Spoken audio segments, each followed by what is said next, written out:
pensez pas débarrer comme ça, mais Michel Cotta, c'est un régal de vous regarder, nous regarder faire de la radio. Vous aimez énormément la radio. Oui, c'est ce que je préfère, c'est le moyen de...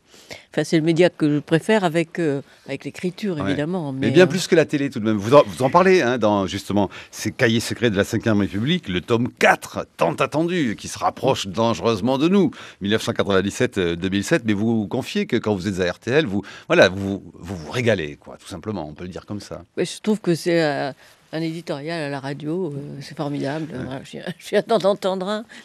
Oui. Je trouve deux même, mais je veux dire, c'est la meilleure façon de s'exprimer, au fond. Ouais. Et vous dites que Et puis la radio le matin, ça oriente la réflexion de toute la journée. Et je trouve que c'est pour ça que c'est important. Parce qu'au fond, on voit bien que les journalistes qui, évidemment, rebondissent un peu d'un média sur l'autre, c'est la radio le matin qui est directrice, et puis le monde l'après-midi. On rebondit, et on est toujours le reflet d'autre chose, mais la radio me paraît le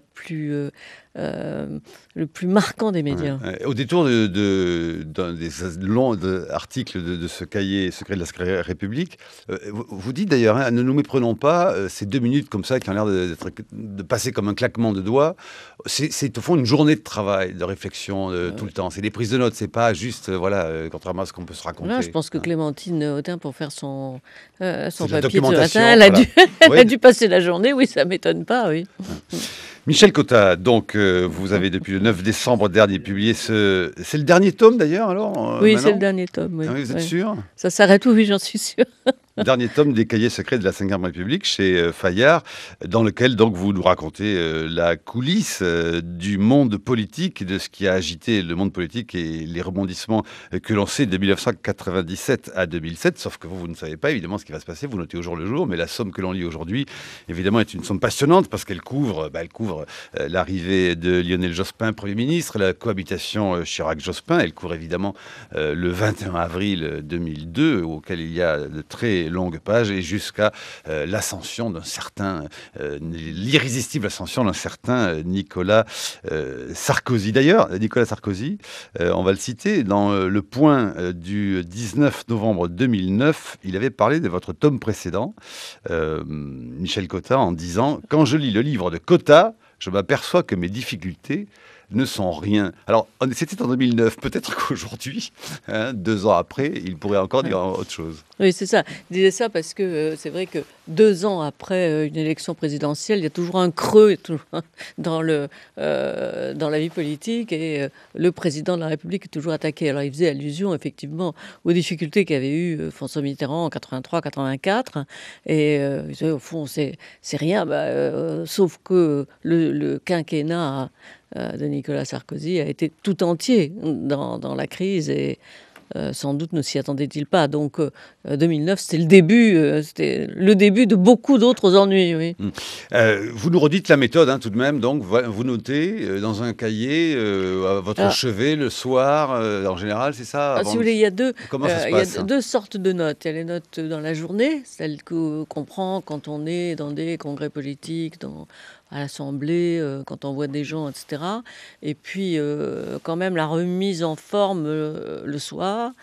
Et mon problème a été que lorsque j'étais éditorialiste à la radio le matin, je parlais très tôt, vous en savez quelque chose. On se lève tôt. C'est-à-dire que prendre des notes le soir était très difficile. Ouais. Donc souvent, il y avait un mélange entre l'éditorial et la réflexion du soir.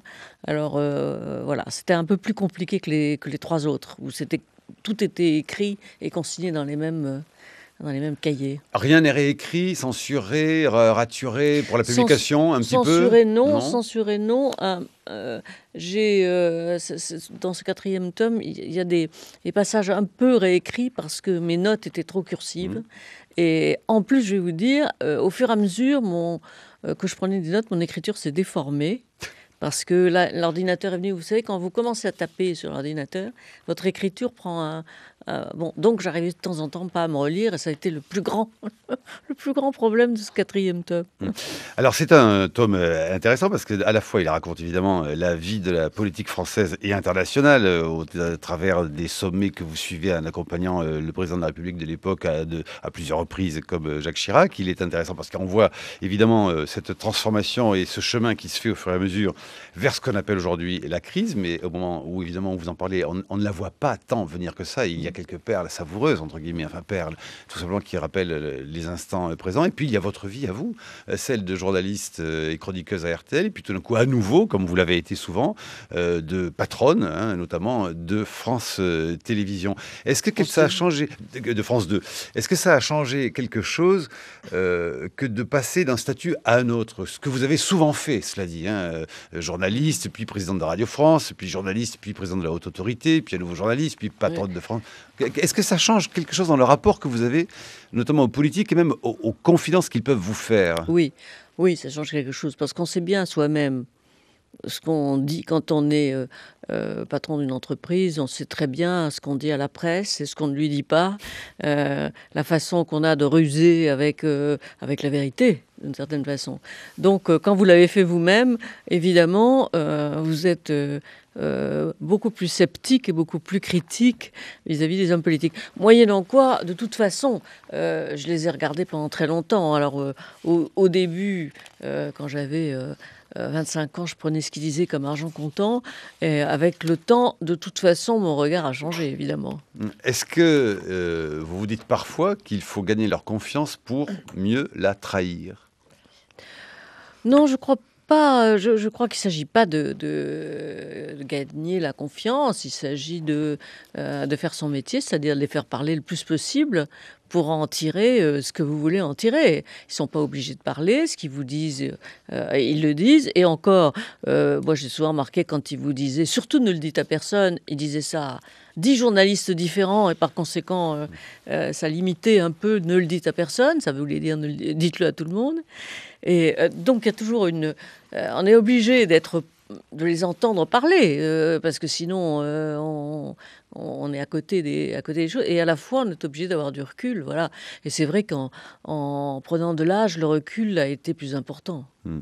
Alors, page 125, 126. Nous sommes en 97. Vous allez accompagner Jacques Chirac à Londres les 6 et 7 novembre, mais c'est pas quasiment un anniversaire, les 6 et 7 novembre 97, sommet franco-anglais.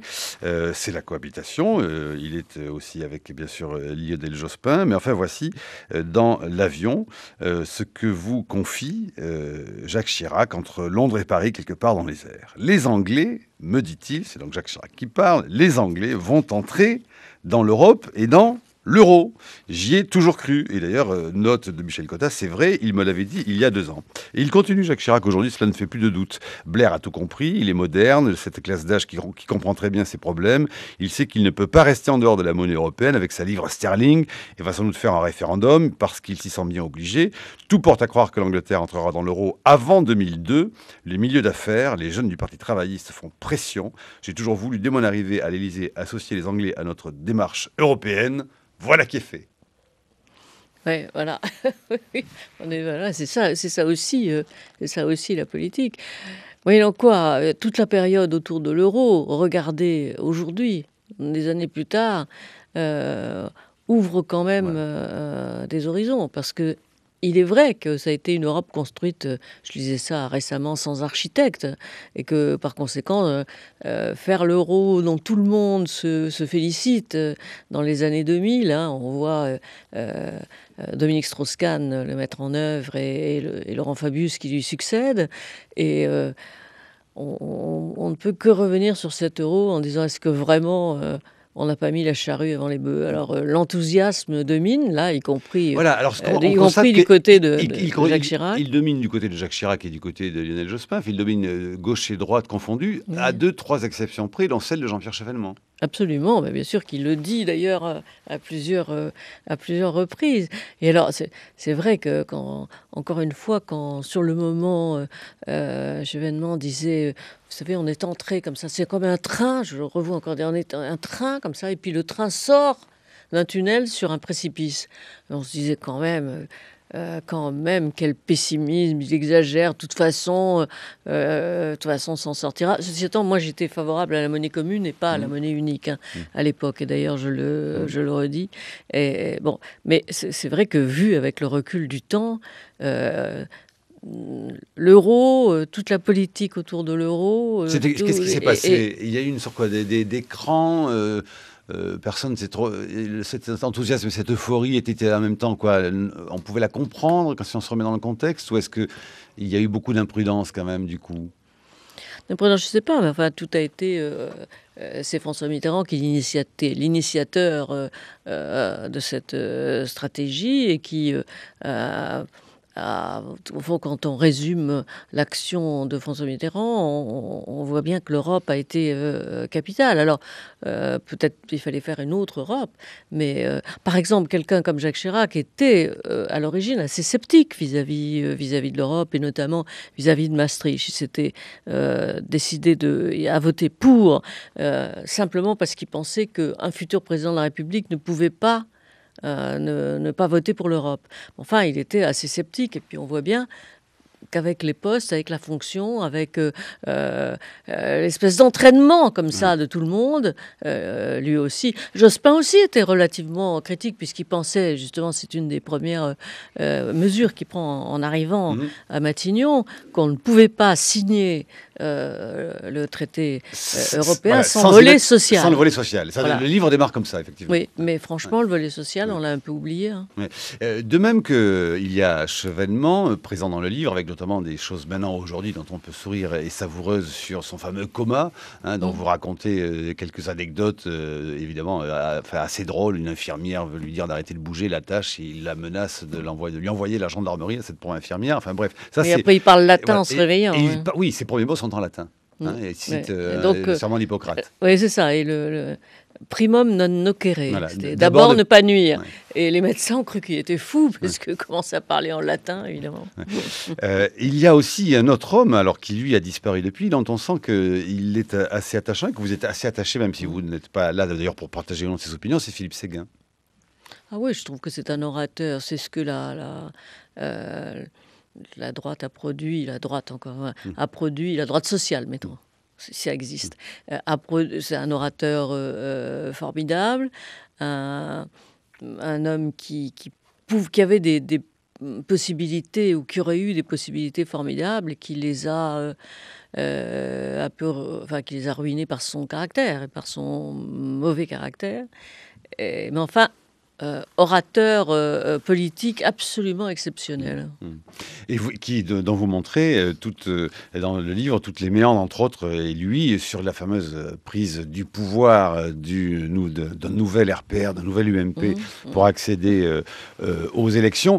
Très compliqué, c'est très compliqué. Alors on se rend compte que les hommes politiques passent leur temps à la fois, effectivement, à gérer les questions de ce monde, mais alors passent un temps infini dans des arcanes épouvantable, enfin, ça n'en finit jamais. C'est un peu, je me dis avec le temps, c'est un peu le défaut de ces livres. C'est-à-dire que souvent, par la force des choses, je ramène ça à une lutte de pouvoir, et parfois de pouvoir minuscule. Ce que vous voyez. Oui, et parfois de pouvoir minuscule, on est d'accord. Ouais. Mais non, ce qui est compliqué dans le cas de Séguin, c'est que à la fois, il est dans le camp de Jacques Chirac, et à la fois, il ne cesse de prendre des libertés complètes avec lui. De temps en temps, Jacques Chirac, même lorsqu'il est président de la République, l'invite à déjeuner. Séguin ne vient pas parce qu'il n'est pas content. Et à la fois, quand il fait justement cette UMP, quand il crée, quand il devient président de l'UMP, on voit bien que quelque part, c'est contre Chirac. Ouais. Il pense, après 2002, il pense que Chirac est fichu et qu'il n'y a vraiment plus rien à en faire. Et voilà, il prend la direction du mouvement, et puis c'est finalement Nicolas Sarkozy qui en hérite. Ouais. Nous reviendrons sur de très nombreux aspects de votre livre, Michel Cotta, dans la seconde partie de l'émission, puisqu'on y voit des personnages qui aujourd'hui jouent un rôle de premier plan, ou certains qui ont failli jouer un rôle de premier plan, mais il y a des moments croustillants et extrêmement intéressants, notamment sur Martine Aubry, François Hollande, ou encore sur le Front National, sur Jean-Marie Le Pen. Mais par exemple, Martine Aubry en 98, alors qu'elle met en place les 35 heures, et qu'il y a une sorte un peu d'irénisme autour de cela à gauche, tout de même, elle dit quelque chose qui paraît inquiétant dès le départ de votre livre. Elle dit, oui, tout va mieux, mais 40% des Français ne se rendent pas compte. Et le Front National est en train de galoper. Et elle est la seule un peu à gauche, déjà, au fond, à être inquiète de cette montée du Front National. Oui, parce qu'elle est elle est la plus sur le terrain à Lille. C'est-à-dire Ministre des qu'elle Affaires sociales. elle est d'abord ministre des Affaires sociales et surtout elle s'implante à ce moment-là dans le Nord avec justement une tentation Front National très évidente dans ces, et je crois qu'elle est le mieux à même de voir que c'est dans les milieux ouvriers que s'implante et qu'est en train de s'implanter le Front National. Et à 8h15, Michel Cotta, je vous présente Brice Couturier. Bonjour Michel Voilà, Cotta. un chroniqueur qui travaille beaucoup, comme vous le dites dans votre livre. Pour faire les chroniques, il faut beaucoup travailler. Et c'est aussi une introduction dans la partie débat. Brice, alors vous voulez nous livrer, comprendre les secrets des secrets? Ben oui, je m'interroge. Il faudra s'interroger en tous les cas un jour sur la nécessité qu'éprouvent certains grands témoins de tenir un journal des faits politiques auxquels il leur est donné d'assister. Il y a eu, on s'en souvient, Jacques Attali avec les 3 tomes de Verbatim, le C'était de Gaulle d'Alain Perfit, les 4 volumes de témoignages sur les septennats de François Mitterrand compilés par Favier et Martin Rolland. Et puis maintenant, vous, Michel Cotta, avec vos cahiers secrets de la Ve République, on en est au 4e volume.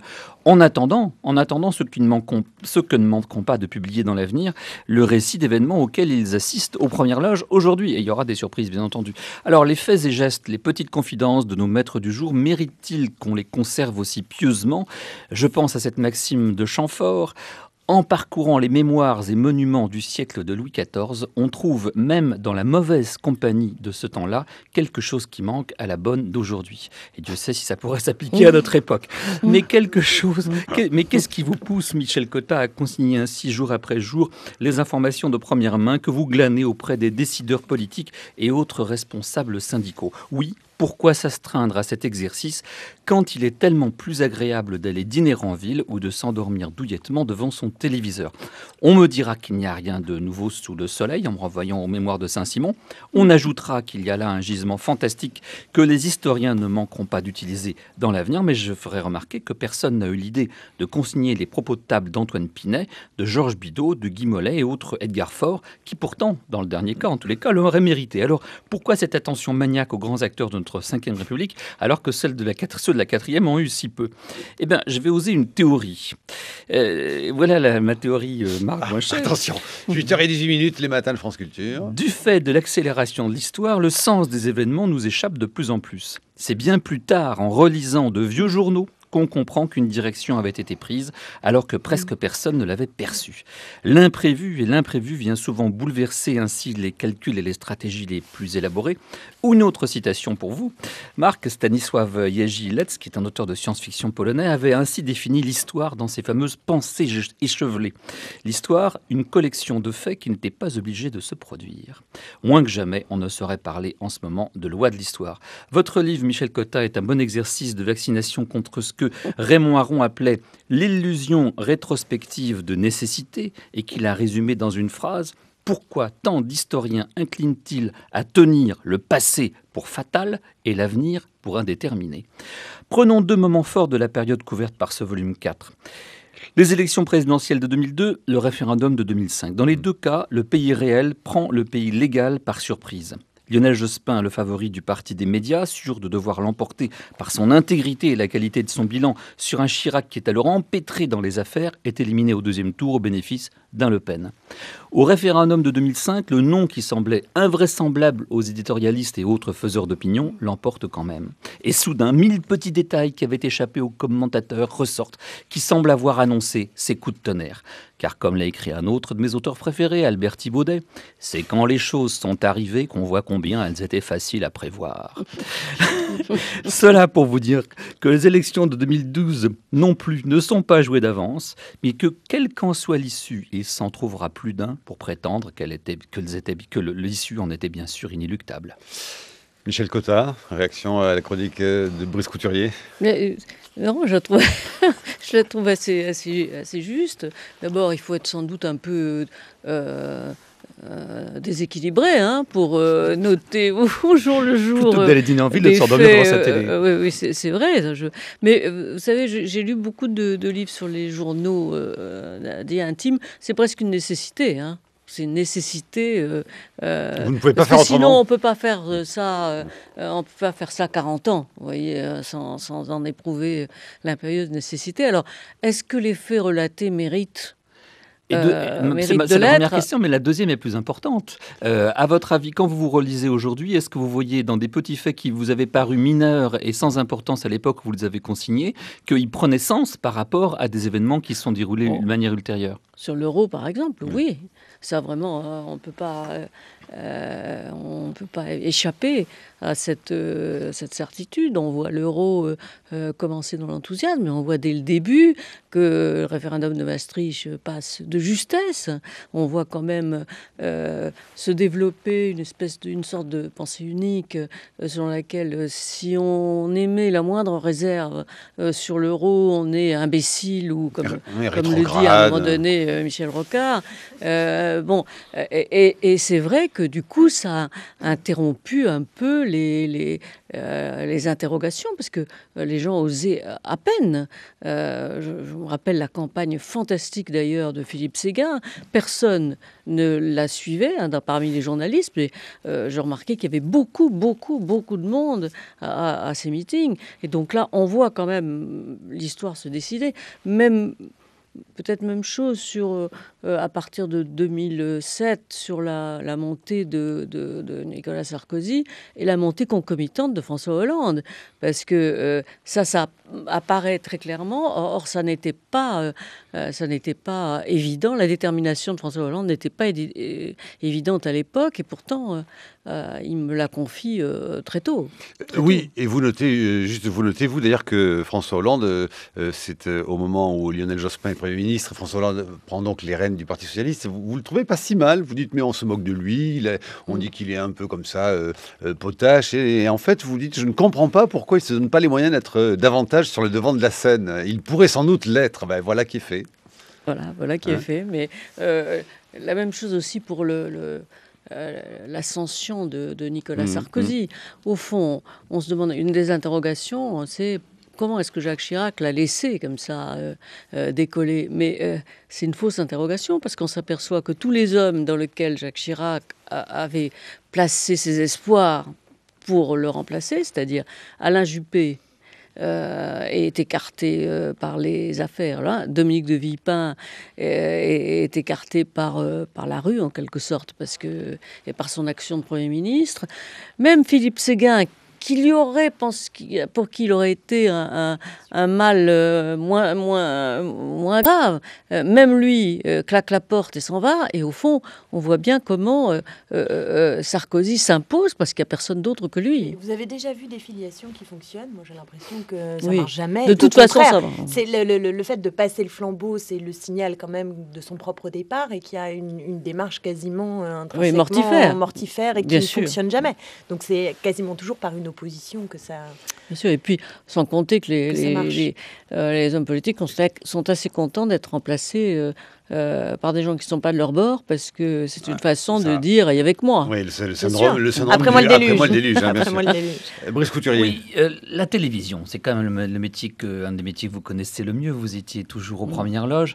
Quand je dis on consigne au jour le jour par écrit, la télévision, elle ne consigne rien du tout. Les images disparaissent, et c'est toujours très troublant de revoir un débat télévisé 5 ou 6 ans après. Parce qu'effectivement, on se rend compte que beaucoup d'éléments de sens qui nous avaient échappé à l'époque deviennent aujourd'hui accessibles. À une exception, Brice, je vous corrige juste un instant, c'est que quand même, quand vous tapez Michel Cotta sur un moteur de recherche bien connu, vous tombez inévitablement sur un extrait du débat que vous animiez, fameux débat 74 Mitterrand-Giscard, tout de même, pour les élections de 80.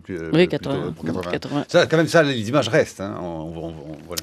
Oui, les images restent, mais quand on les recherche, c'est pour ça que moi, je préfère écrire. Parce que souvent, là, on m'a dit, mais au lieu d'écrire comme ça, ce qui est quand même un boulot de chien, au lieu de réécrire, pourquoi est-ce que vous n'avez pas fait des films ou des documentaires? Eh bien, je vais vous dire, parce que j'y ai pas pensé. parce que j'ai toujours l'impression que la télévision est formidable sur les grands documents, mais que pour révéler ce qu'on pense au jour le jour, il n'y a que l'écrit. Voilà, peut-être parce que je viens de la presse écrite. Brice ? Encore une fois sur le rôle de la télévision. Aujourd'hui, est-ce que c'était pendant la plus grande partie de la Ve République, De Gaulle le savait très bien, ça a été le média dominant, la télévision. C'est là que le débat politique s'est vraiment inscrit. Les grandes conférences de presse de Gaulle, etc., les fameux débats que vous avez animés et d'autres dont on conserve encore la mémoire. Est-ce que vous croyez qu'aujourd'hui, ça se passe encore à la télévision, le débat politique, ou est-ce qu'il a essaimé ailleurs et où ? Michel Cotta. Ça se passe encore lorsqu'on voit les millions de téléspectateurs regarder les primaires socialistes, alors que tout le monde se dit c'est terrible, il va y avoir personne, et puis il y a 6 millions. Lorsqu'on voit que l'intervention de Nicolas Sarkozy a été suivie par plus de 10 millions de téléspectateurs, on se dit que oui, ça se passe encore là, mais ça ne se passe plus seulement là. C'est vrai que l'arrivée du web a quand même considérablement changé, avec d'abord quelques sites importants. C'est vrai que Mediapart fait l'actualité. Mediapart aux rues 89 font l'actualité. Slate aussi. Bon, et puis, cette espèce d'interaction permanente entre ceux qui font leur journal quotidien. Après tout, c'est vrai que ça a beaucoup changé les choses. Enfin, la télévision reste encore l'endroit où les débats se font, quitte à susciter beaucoup de commentaires dans la presse, dans le web. Voilà. Vous avez été heureuse de directrice de France 2 ? Écoutez, j'ai trouvé ça... On n'a pas le sentiment, je vous pose la question parce qu'on n'a pas le sentiment véritablement. Que vous trouvez que c'est extrêmement compliqué, que le rapport entre les journalistes et les programmes est extrêmement compliqué. Oui, j'ai trouvé ça... On peut le dire maintenant. J'ai trouvé ça compliqué et surtout... Non, j'ai trouvé que le pouvoir n'est pas clair avec la télévision. C'est-à-dire, qu'est-ce qu'on demande au service public ? Qu'est-ce qu'on demande au service public ? Est-ce qu'on lui demande d'être différent, de faire que des choses sérieuses, donc pour lesquelles il y a moins de téléspectateurs ? Mais à ce moment-là, l'État vous dit quoi ? Vous avez la redevance, vous devez avoir un certain nombre de téléspectateurs, sinon vous n'existez plus. Et en même temps, quand vous faites des trucs très publics, on dit, bon alors, vous ressemblez à TF1. Donc j'ai trouvé ça compliqué, je trouvais la problématique compliquée, et je crois que je me suis dit qu'il fallait qu'on pouvait tout à fait avoir des émissions culturelles, en se disant, peu importe si elles font de l'audience ou pas, elles en font toujours autant que tel ou tel journal écrit. Bon, donc, et à la fois, il y a des émissions qui veulent être grand public et qui ne le sont pas, qui sont ratées. C'est simplement des émissions ratées. Vous observez la montée du numérique au moment où vous êtes directrice. On en parle. On ne sait pas bien par quel bout le prendre. Comment vous voyez-vous aujourd'hui cette explosion du numérique et dont on dit qu'il est l'avenir? Enfin, ça dépend de quel côté on se trouve. Il y a des études qui disent que non, mais enfin, voilà, qu'il est omniprésent aujourd'hui sur l'avenir de la télé, de la radio. On peut dire peut-être dans 10 ans, il y aura d'autres médias. On passera par Internet pour avoir n'importe quelle chaîne. Peut-être que tous les journaux pourront faire leur chaîne. Bon, j'en sais rien. Mais en attendant, ça me paraissait, moi, un progrès. Le fait qu'il y ait 22 chaînes gratuites, ça me paraît un progrès. Alors après, la TNT. Le problème du contenu. La TNT me paraissait importante, et je comprends évidemment rétrospectivement pourquoi TF1 s'y est opposé avec la dernière des vigueurs, parce qu'il savait, d'ailleurs ça s'est passé, que le public choisirait d'autres chaînes, et donc l'ensemble des grandes chaînes qui dominaient le marché allaient perdre leur suprématie, un peu de leur suprématie en tout cas. Révolution ou pas révolution? Voici qu'en exclusivité, ce matin, dans Libération, page 34, page à écran immédiat tenue par les toujours très drôles Raphaël Garrigos et Isabelle Roberts, c'est enfin tout de même un article très sérieux, voilà. Très drôle et très craint. Très craint, mais bon, à juste titre, voilà, c'est comme ça. France Télévisions Info, France TV Info, c'est le grand œuvre de Bruno Patillot, qui en est le patron à France Télévisions, de toute la question du du numérique et qui lance aujourd'hui ce France TV Info, plateforme d'information, d'infos, de flux d'actu en temps réel, première française, voire mondiale, dit-il, à France Télévisions. Ah, enfin, dit-il à Libération, pardon. C'est une bonne idée. Maintenant, faut voir comment ça marche, mais c'est une très bonne idée plateforme d'info en continu du service public. Oui, mais enfin, il y en a pas mal d'autres. Hein.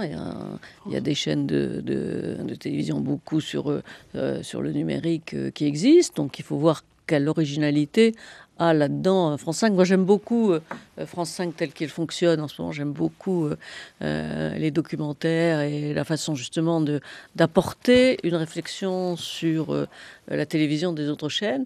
Alors, pourquoi pas une chaîne info? Voilà, enfin, en tout cas, aujourd'hui, on testera ça sur nos appareils divers et variés. France Info, France TV Info. Suzanne Georges. Oui, moi, j'ai des questions de citoyenne lambda.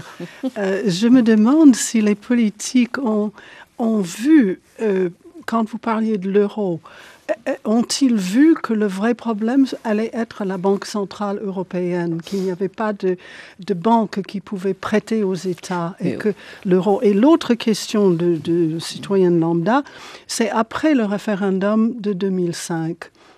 J'étais tout à fait partisane du non et je me demande si après coup ils se sont dit vraiment tout de suite il faut abroger ce vote, il faut le neutraliser, il faut faire autre chose pour que ça passe tout de même. C'était l'impression qu'on avait tous après coup. La première question, la BCE, la Banque Centrale Européenne, oui, c'est vrai que la question s'est posée tout de suite de l'indépendance de la BCE par rapport au gouvernement. Et donc, c'est aussi une indépendance que refusaient et Philippe Séguin et Jean-Pierre Chevènement. Attention, une banque indépendante de tous les États, ça va être... quelles vont être ces directives? Est-ce que c'est uniquement la lutte contre l'inflation, ce qui a été le cas? Et est-ce que l'inflation est le problème numéro 1 en ce moment, ce qui ne l'était plus? Donc il y a dès le début eu cette controverse, mais enfin qui était qui a été portée par ceux du non de gauche, parce que sinon les tenants du oui ne voyaient pas le problème à l'époque. Les tenants du oui ne voyaient pas le problème. Il a été porté par effectivement par Philippe Séguin sur l'UMP encore et beaucoup plus évidemment par la gauche de la gauche. Mais bon, alors après le 2005, je dois dire que j'ai trouvé effectivement que c'était un tour de passe-passe assez bien réussi, parce que le verdict des Français a été clair. Hein, c'était pas 51-49, c'était 55-45, 55-45. Et ben voilà. On n'en a pas tenu compte. Et peut-être en grande partie, ce qui se passe aujourd'hui démontre bien qu'on ne peut pas faire l'Europe sans les peuples qui la composent. Donc après, on a dit c'était pas la peine de faire un référendum, il vaut mieux passer par l'Assemblée nationale. Oui, jusqu'où peut-on aller dans au milieu d'un refus ou d'une incompréhension? Moi, je veux bien qu'il s'agisse d'une incompréhension de la part des peuples, mais alors il faut leur faire comprendre. Non, c'était pas une incompréhension. Au contraire, c'est qu'ils ont lu. C'est que c'était le best-seller à l'époque. Ils ont lu et ils savaient ce qu'il y avait dedans. On a fait de nombreux meetings. Enfin, pas tous, hein, Brice. Vous n'avez pas le même point de vue, vous? Moi, j'ai le point de vue inverse. Moi, j'ai le sentiment, au contraire, que ce qui est en train de se produire, c'est une dépossession démocratique et que, quelque part, elle était fatale. Regardez ce qui se passe en Italie. Certes, tout le monde, enfin, beaucoup de gens, les médias, en tout cas, les médias français en particulier, peuvent se réjouir de la disparition de Berlusconi, mais il est remplacé par quoi? Par un gouvernement de technocrates qui n'a absolument aucune légitimité démocratique. C'est Mario Monti a expliqué lui-même, qui est un personnage beaucoup plus rigoureux sur le plan de la culture financière, parce qu'il a fait son doctorat à Yale, que Berlusconi, en tous les cas, et il n'a pas caché qu'il va composer un gouvernement d'une dizaine de technocrates, qui auront la confiance des marchés, mais pas forcément ceux de l'opinion publique italienne, pour leur imposer une rigueur, encore une fois, bien plus douloureuse que celle que Berlusconi voulait faire. Donc on est devant une crise démocratique, mais la question, c'est de savoir si elle n'est pas devenue inévitable à partir du moment où les gouvernements se sont montrés incapables, la France et l'Allemagne en premier en 2005, et ça aussi on le voit dans le livre de Michel Cotta, de tenir leurs finances et de respecter les contraintes qui s'étaient infligées eux-mêmes avec les fameux 3% de déficit budgétaire. Absolument. Michel Cotta. Absolument. Quand on revient, mais alors c'est facile, là aussi, je ne veux pas tomber dans ce que vous décrivez, c'est-à-dire trouver inéluctable ce qui s'est passé. Mais bon, il est vrai que si les États avaient tenu leurs dettes... Ils ne seraient pas entre les mains des marchés aujourd'hui. Voilà, ils ne seraient pas entre les marchés. Et ça... c'est compliqué aussi, parce que l'opinion publique a sûrement ses exigences, mais le rôle d'un gouvernement, c'est quand même de montrer la voie. Et au bout du compte, la dette a beaucoup cru. Alors, il y a eu la crise, évidemment, mais la crise vient de l'augmentation de la dette. En tout cas, la crise européenne vient de ça. Michel Cotta, quand vous rencontrez tous ces hommes politiques avec qui vous déjeunez, ce qui fait partie, vous dites-vous, au fond de votre vie, de votre travail, que de les voir et de les confesser, y compris à des moments où ça ne va pas très bien. Il y a par exemple Jean Tibéri, que vous voyez à un moment donné, qui est dans un état évidemment épouvantable. Est-ce qu'ils attendent quelque chose, au fond, pas forcément toujours cyniquement, est-ce qu'ils attendent quelque chose de vous en retour? C'est-à-dire que vous attendez d'eux d'avoir des informations et mieux connaître la vie politique. Est-ce qu'ils attendent parfois que vous leur racontiez un peu, au fond, un peu la rue, quoi, un peu ce qui se dit? Vous savez du camp d'en face. Est-ce que vous savez du camp d'en face? Écoutez, j'ai toujours été très étonnée par la méconnaissance de la gauche sur la droite et de la droite sur la gauche. C'est-à-dire, ce qui paraît évident, justement, des journalistes qui sont extérieurs, paraît pas du tout évident. Alors, à plusieurs reprises, je me suis dit ça. Alors, je suis pas sûre qu'ils attendent. Non, au contraire, ils n'ont pas besoin qu'on leur dise. Ils ont surtout pas besoin qu'on leur dise comment est le camp d'en face. Et en plus, ils l'imaginent suivant un schéma, et par conséquent, ils ne veulent surtout pas en sortir. Je me rappelle, alors là, pour François Mitterrand, mais c'est pas dans ce livre-là, mais enfin, combien de gens ont dit que François Mitterrand n'est pas la stature d'un président avant 1981, on l'a vraiment beaucoup entendu. Combien de gens le disent aujourd'hui de François Hollande en répétant que c'est effectivement un barbare. Bon, il faut voir. Capitaine de pédalo. Il faut voir. C'est une appréciation politique. Ça n'a rien à voir avec la personnalité. Pour filer cette... Il y a une espèce de je sais pas, comme de mythe autour de François Mitterrand, le grand stratège, le politique suprême. Et je suis frappée du fait qu'il y a toujours cette comparaison. Et pour Sarkozy et pour Hollande, il s'agirait toujours de remettre dans les clous de ce qu'a su faire Mitterrand alors qu'on est dans des périodes totalement différentes. Qu'est-ce que vous pensez de la comparaison? Alors, je dirais pas avec Sarkozy, mais avec François Hollande, entre Mitterrand et Hollande. Est-ce que ça a un intérêt de les comparer? Et si oui, en quoi vous pourriez les comparer? Michel Cotta. Je pense qu'il n'y a pas un intérêt immédiat à les comparer. Sinon on voit bien que dans la tête de François Hollande, comme d'ailleurs dans celle de Ségolène Royal en 2007, il y avait l'exemple de Mitterrand. Et par exemple, la détermination dont a fait preuve François Hollande, contraire absolument au personnage qu'on veut faire de lui, mais sa détermination, cette fois-ci, a été absolument dictée par la détermination qu'a eue François Mitterrand. À un moment donné, personne ne lui donnait aucune chance de se présenter. C'est vrai que pour des gens de gauche, la seule personne qui a dominé le pouvoir pendant 14 ans, c'est François Mitterrand. Mais est-ce que c'est pas une erreur que de vouloir rejouer un scénario qui correspond aux années 70 et qui n'est pas forcément celui de 2010 ? Ça. Vous voulez dire choisir la stratégie de l'unité Non, pas ou du essayer tout. Oui, mais par exemple, là, sur pour la l'instant, stratégie... je ne sais pas si François Hollande a choisi la stratégie de l'unité, en l'occurrence. Ça ne marche pas très fort. Non, mais ça, c'est des péripéties. C'est des péripéties habituelles. C'est des péripéties habituelles. On verra, in fine, si, en bout de course, si Mélenchon continue à dire que c'est un conducteur de pédalo. Peut-être que si François Hollande continue de dire qu'il faut donner du sens à la rigueur. Face à Nicolas Sarkozy. Michel Cotta, il y a des péripéties, cela dit, qui n'en sont pas vraiment. Dans votre livre, il y a bien sûr le 21 avril 2002, où d'ailleurs vous notez que vous avez... Voilà, vous dites, c'est le 22 avril, vous dites, il est minuit ce lundi, il m'a fallu 24 heures avant d'écrire ces lignes pour un choc. C'est un choc. Jean-Marie Le Pen en deuxième position au premier tour de la présidentielle avec 17% des voix. Mais si on remonte un peu le temps, le 6 février 1999, dans votre cahier secret, vous dites que vous vous rendez chez Jean-Marie Le Pen à Montretout, et je vous cite, vous dites que vous renouez en quelque sorte avec vos études sur l'extrême droite, avec vos études sur l'extrême droite, et que vous avez l'impression, en prenant votre voiture, de faire une épouvantable transgression. Oui, c'est vrai. C'est vrai.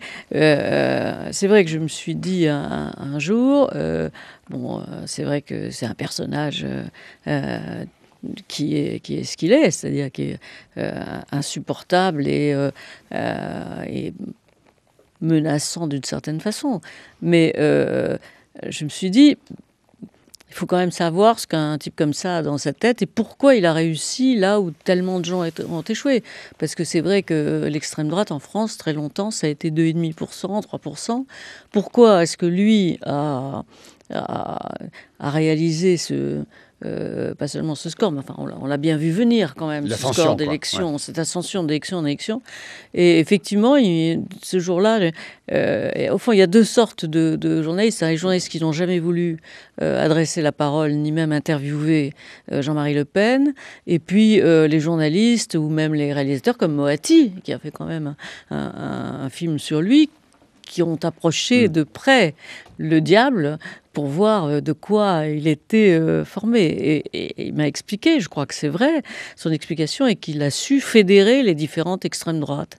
C'est-à-dire, il y a eu une extrême droite née pendant la guerre d'Algérie, il y a eu une extrême droite sociale et hostile à l'immigration, et il a su, lui, à un moment donné, fédérer tout ça. Alors, je suis persuadée que tous les mots qui lui ont été, qu'il a prononcés, effroyables, du rafour crématoire, ou etc., quelque part, c'est parce qu'il avait peur de trop gagner, quoi. Et alors il l'a fait volontairement. Vous confirmez ça, vous?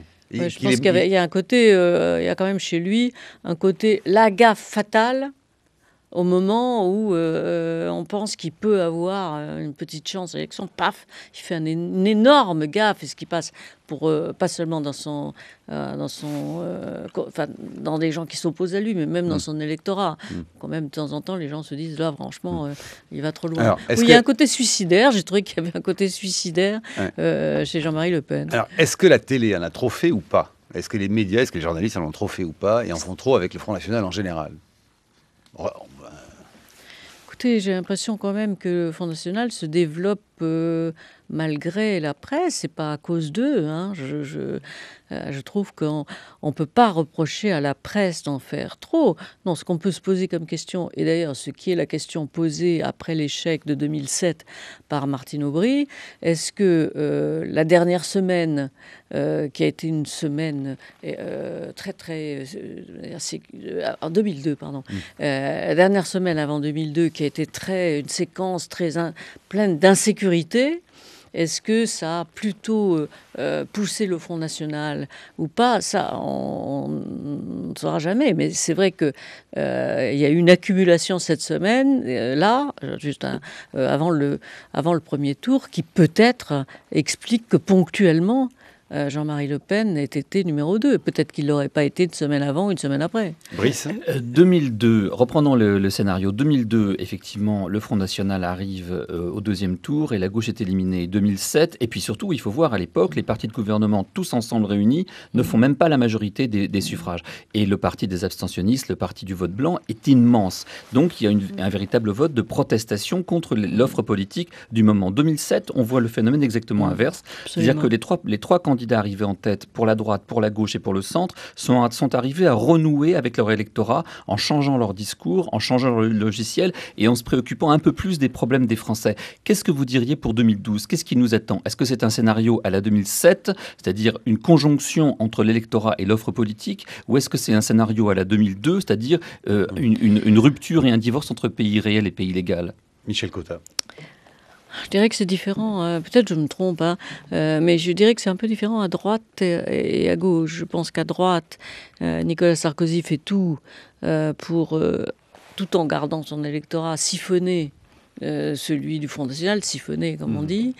À gauche, c'est différent, puisqu'on voit bien qu'il y a plusieurs gauches fondamentalement opposées quand même, entre les pro-européen, enfin pro-nouvelle gouvernance européenne et anti-Europe, quelle que soit sa gouvernance.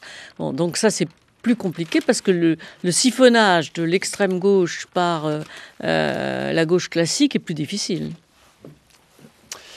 Le coup d'œil à 8h44 de Christine Moncla. Rebonjour Christine. Bonjour. Eh bien, je vais vous lire des extraits d'un long papier que signe Philippe Labro dans Le Figaro ce matin, page 21. Ah, la France, écrit-il en titre en forme de soupir. La France est un pays extraordinaire. La France est le seul pays où les gens prennent leurs vacances scolaires, même lorsque les enfants ont depuis très longtemps passé l'âge d'aller à l'école. La France est le pays qui adore être de gauche quand elle est gouvernée à droite et qui adore être de droite lorsqu'elle est gouvernée à gauche. La France est le pays qui entretient un rapport particulier avec ses champions sportifs lorsqu'ils perdent une finale de compétition internationale. On les accueille comme s'ils avaient gagné. La France est championne du monde de la schizophrénie. Il n'existe en réalité aucun adjectif qui, à lui seul, peut définir l'état d'esprit du Français. Il est critique, raisonneur, intelligent et fier. Et il peut être aussi aimable, souriant et hospitalier, comme il peut être ronchon, râleur, inapte à intégrer. La France est le pays dont 4 écoles de commerce figurent dans la liste des 10 meilleures d'Europe. La France est le pays qui a inventé la Déclaration des droits de l'homme et la France est championne du monde des jours de grève, des défilés et des manifestations. Mais la France est aussi le pays dont la démographie est la plus forte d'Europe, ce qui amène à la question du paradoxe français. Pourquoi 65 millions d'habitants d'un pays aussi pessimiste sur lui-même peuvent-ils avoir autant confiance en l'avenir en faisant autant d'enfants? La France est le pays où, quand il fait beau, les femmes deviennent les plus séduisantes du monde. Quand il fait mauvais, elles le sont aussi. La France est le pays où les femmes sont élégantes, mutines, pragmatiques, spirituelles, courageuses, injustement traitées de façon encore trop inégale dans le monde du travail. Elles savent dénicher l'accessoire qui rendra leur démarche capable d'arrêter les regards des hommes mal rasés, assis aux terrasses des cafés, fumant leurs cigarettes sous des parasols chauffants, installés à leur intention par des restaurateurs qui n'acceptent pas qu'on relève leur TVA. C'est un pays extraordinaire, c'est celui qui voudrait le plus ressembler à la France. Voilà, Philippe Labro, c'était pour vous donner un petit air d'RTL, Michel Cotta. Philippe Labro, qui était votre patron. Oui, tout à fait. Et qui était un très bon patron, en tout cas, très bon patron de radio, très présent, assez exigeant. Voilà, enfin, je ne vais pas parler d'une radio concurrente. Ah non, mais nous on aime bien, vous savez, on n'est pas du tout anti-RTL dans cette radio, contrairement à ce qu'on pourrait s'imaginer. Michel Cotta, qu'est-ce qui a changé depuis 1965 dans la vie politique française et dans la France tout court? Vous avez 3 minutes pour répondre. Oui, non, mais comme dirait Pierre Nora, ce sont les lieux de pouvoir qui ont changé. Ouais. C'est vraiment évident. En 65, tout se faisait à l'Assemblée nationale. Et maintenant, beaucoup de choses se sont faites à la télévision. Et maintenant, les lieux se sont déplacés. La communication est devenue quelque chose d'inéluctable. Je me rappelle très bien qu'on avait en 70 accès aux hommes politiques sans de multiples barrières du genre communiquant que leur seule préoccupation n'était pas leur image. Et au fond, ce qui a changé, c'est que... Est-ce que vous diriez que, excusez-moi de le dire brutalement comme ça, mais que le niveau a baissé chez les politiques, coup, cette espèce d'obsession? La question, mais qu'on se pose tous les jours. Que tout le monde se pose, et vous avez observé quand même depuis 30 ans, et cette espèce de sentiment un peu diffus que, voilà, le nombre de lectures, la profondeur de la réflexion intellectuelle, est-ce que c'est vrai? Je pense que la culture... alors, ça a toujours été vrai. Les hommes politiques les plus cultivés ont toujours été minoritaires. Donc c'est vrai qu'il y avait quelques personnes pour lesquelles l'histoire avait un sens, dans lequel la France Peut-on faire de la politique sans profondeur historique, franchement?